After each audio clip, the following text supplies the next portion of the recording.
says, what is the ruling on wearing a wig when without a wig the lawyer cannot appear before the judge in the courtroom?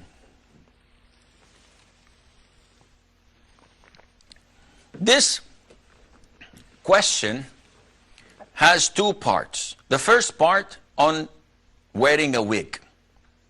Generally speaking, as in the hadith of Abdullah ibn Mas'ud, may Allah be pleased with him, the Prophet ﷺ cursed a number of people, and among them, those who tie extension hair to other women and the women who have this done to them.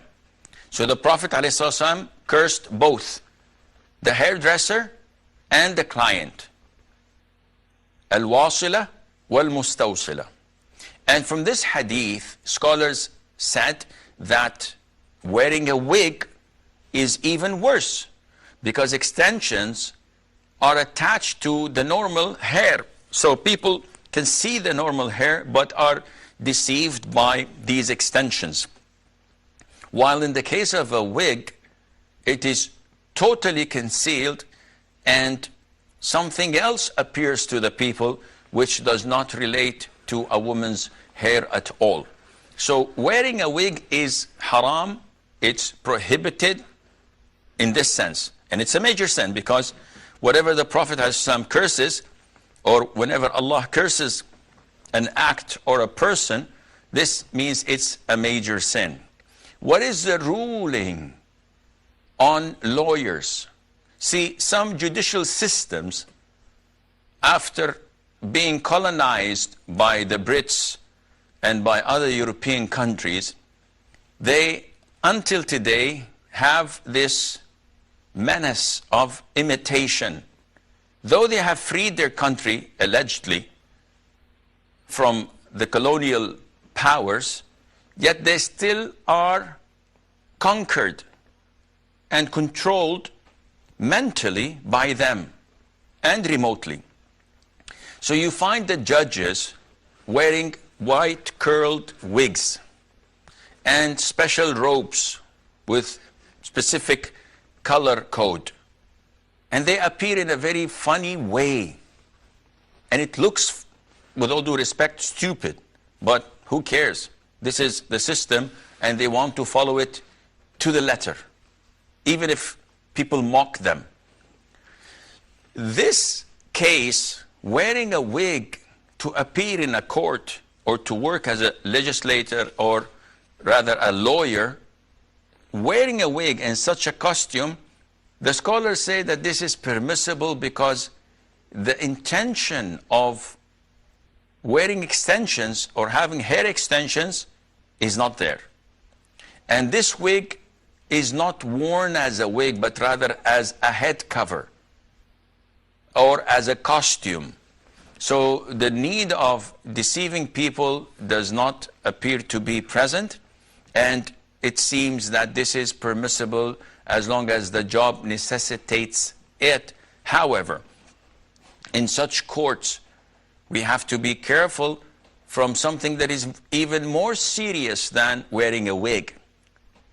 Because if people legislate other than what Allah has legislated, some scholars, and a great number of scholars, consider this to be one of the things that nullify Islam. So working as a lawyer with man-made laws is subjective to whether a person, first of all, is knowledgeable with Islamic Sharia. Secondly, that he would not work except on cases that go side by side with the Sharia law, in the sense that if I'm a lawyer and I'm defending a client, the client, Islamically, in my own personal view, should have the right to be defended.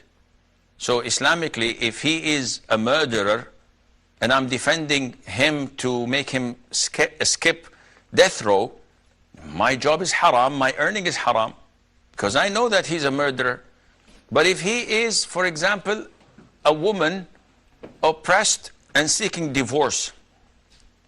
In this case, I am doing a favor and I am acting within the Sharia boundaries. However, I must not ask for a ruling that transgresses or exceeds the Islamic law.